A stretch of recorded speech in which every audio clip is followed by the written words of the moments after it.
প্রিয় ভিউয়ার্স, আসসালামু আলাইকুম। আমি মোহাম্মদ আঙ্গুর Hossain, A to Z job study point এবং টেকনিক স্টাডি উইথ আঙ্গুরস ইউটিউব চ্যানেলের পক্ষ থেকে প্রত্যেককে স্বাগতম। ইংলিশ গ্রামারের অত্যন্ত গুরুত্বপূর্ণ part right form of verbs. এই রাইট ফর্ম অফ ভার্বস এর পঞ্চম পর্বে আজকে আমরা শিখব পাস্ট ইনডিফিনাইট টেন্স বা সিম্পল পাস্ট টেন্স। অবশ্যই তোমরা ক্লাসটি মনোযোগ সহকারে করবা, শেষ পর্যন্ত থাকবা ইনশাল্লাহ। আর পাস্ট ইনডিফিনাইট টেন্স নিয়ে কখনো সমস্যা হবে না। আসো আমরা ক্লাসটি শুরু করি। পাস্ট ইনডিফিনাইট টেন্স কি?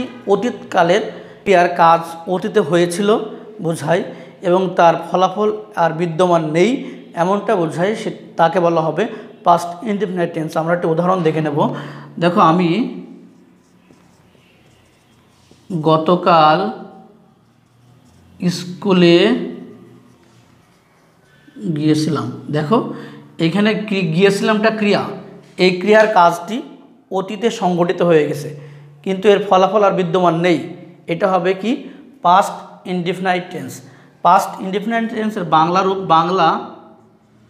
বাংলা ক্রিয়ার শেষে হবে ল, ত, ম। জাস্ট এই তিনটা মনে রাখবা, ল, ত, ম। বাংলা ক্রিয়া শেষে ল, ত, ম থাকলে সেটা কি হবে? পাস্ট হবে, সেটা পাস্ট ইনডিফিনাইট টেন্স হবে। যেমন কি? ছিলাম, ছিল,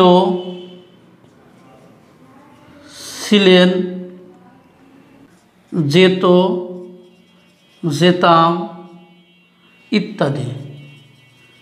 বাংলা ক্রিয়া শেষে ল, ত, ম থাকলে সেটা পাস্ট ইনডিফিনাইট টেন্স হবে। পৃথিবীতে একটি মাত্র টেন্স যার ভার্বের রূপ হয় 2 নম্বর রূপ বা V2 ফর্ম হয়, যার গঠনে যে ক্রিয়াটি থাকে সেই ক্রিয়াটির কি হয়? V2 ফর্ম হয়। পৃথিবীতে একটি মাত্র টেন্স যে টেন্সের ভার্বের কি হয়? V2 ফর্ম হয়। আমরা যে V1, V2 এবং V3 ফর্ম দেখি, এই টেন্সের জন্য শুধু একটি মাত্র টেন্স যার জন্য কি হয়? V2 ফর্ম হয়। দেখো, আমরা বাংলা ক্রিয়া শেষে কি বললাম? যে ছিলাম, ল, ত, ম থাকবে। ল, ত, ম এই তিনটা মনে রাখলেই ইনশাল্লাহ হবে। এবার দেখো, আমরা যে গঠনটা কি হবে? সাবজেক্ট প্লাস যে ভার্ব, সাবজেক্টে বলে ভার্ব হবে। ভার্বের কী রূপ হবে? ভার্বের V2 ফর্ম হবে। যে মূল ভার্বের V2 form plus object plus extension. কি? সাবজেক্ট প্লাস ভার্বের V2 প্লাস অবজেক্ট প্লাস কি? এক্সটেনশন। দেখো, আমরা উদাহরণটা দেখি যে আমি ভাত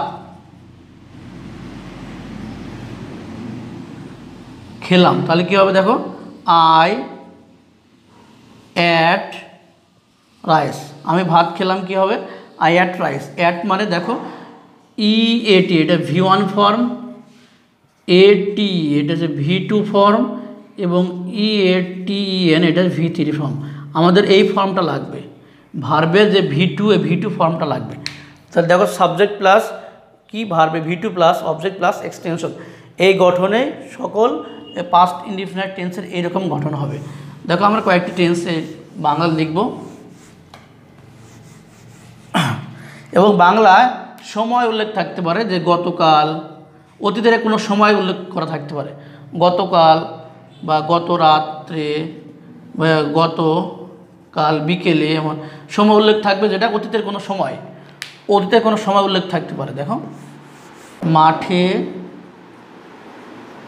গিয়েছিলাম। দেখো, আমি গতকাল মাঠে গেছিলাম, তাহলে আয়ের কী হবে? আমি আয়ের কী হবে? দেখো, গতকাল মাঠে যাওয়া ভার্বটি কি? যাওয়া ভার্ব হচ্ছে গো এর V1 হচ্ছে গো, আর V2 হচ্ছে কি? ওয়েন্ট, আর V3 হচ্ছে কি? গান। তাহলে দেখো, আমাদের লাগবে কোনটা? এটা। তাহলে আই ওয়েন্ট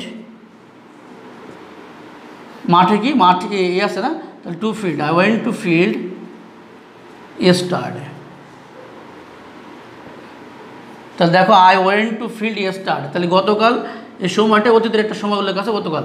তাহলে দেখো কি হবে? দেখো, যে এই টেন্সগুলো, যে প্রেজেন্ট পাস্ট ইনডিফিনাইট টেন্স, এর বাংলার গঠনটা কি হবে? ইংরেজি গঠনটা কী হবে? সাবজেক্ট প্লাস ভার্বের V2 form plus object plus extension. এই ধারণা রাখলেই তুমি পাস্ট ইনডিফিনাইট টেন্স, পৃথিবীতে একটি মাত্র টেন্স যেটার ভার্বের 2 নম্বর রূপ ব্যবহার হয়। দেখো আমরা এবার টেন্স মার্কারগুলো দেখে নেবো, যেগুলো রাইট ফর্ম ভার্বসে আমাদের কাজে লাগবে। রাইট ফর্ম ভার্বসে যেগুলো কাজে লাগবে, দেখো রাইট ফর্ম ভার্বসে এমন থাকবে যে আই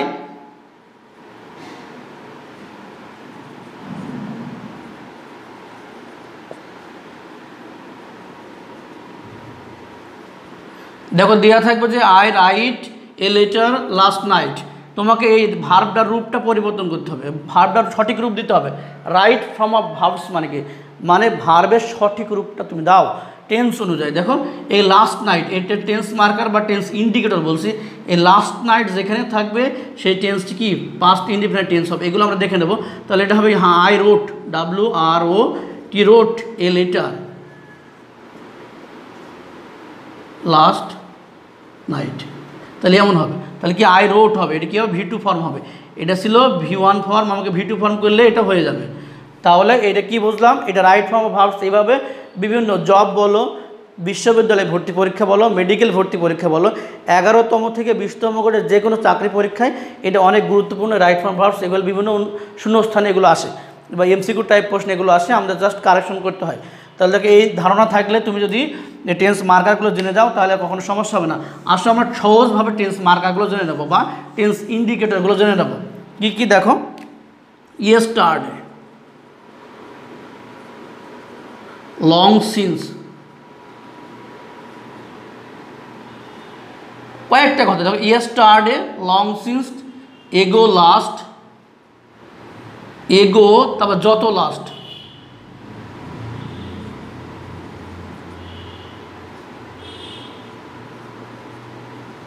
ভার্বের করো পাস্ট, পাস্ট মানে V2। তো দেখো ইয়েস্টারডে, লং সিন্স, এগো লাস্ট, এগো যত লাস্ট, ভার্বের করো পাস্ট। জাস্ট এই একটা ছন্দ মনে রাখো, পাস্ট ইনডিফিনিট টেন্স তোমার সমস্যা হবে না। ইয়েস্টারডে, লং সিন্স, এগো যত লাস্ট, ভার্বের করো পাস্ট। তাহলে তুমি কোনো সেন্টেন্সে, ইংরেজি কোনো সেন্টেন্সে যদি তুমি এই লিঙ্কিং, এই যে সিগন্যাল ওয়ার্ডগুলো বা টেন্স মার্কারগুলো দেখো, তাহলে তুমি অবশ্যই সে মূল ভার্বটিকে V2 ফর্ম করে দিলেই ওটা কি, ওইটা সঠিক উত্তরটা হয়ে যাবে। দেখো আমরা যদি লিখি, ওইটা কিছুক্ষণ আগে দেখালাম যে লাস্ট, এগো যত লাস্ট কেন বলছি, যত লাস্ট কেন বলছি, হতে পারে last night, last morning, last evening, last day, last যদি বলা হয় লাস্ট উইক, লাস্ট হতে পারে মান্থ, লাস্ট ইয়ার, এরকম যত লাস্ট, যত লাস্ট। তাহলে যত লাস্ট হবে কি ভার্বের করো পাস্ট। এজন্য বলা হচ্ছে ইয়েস্টারডে, লং সিন্স, এগো যত লাস্ট, কি যত লাস্ট, ভার্বের করো পাস্ট। তাহলে এই ধারণা থাকলে তুমি কি পারবা, সব ধরনের এই ট্রান্সলেশনগুলো পারবা। দেখো বা এই রাইট ফর্ম ভার্বসগুলো সঠিক উত্তর পারবা। দেখো আমরা যদি লিখি যে আমি গত সপ্তাহে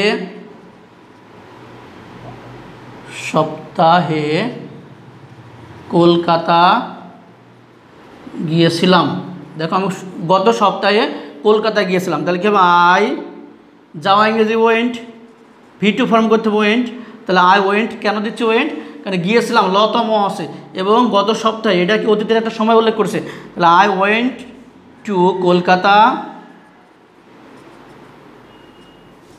Kolkata, I went to Kolkata last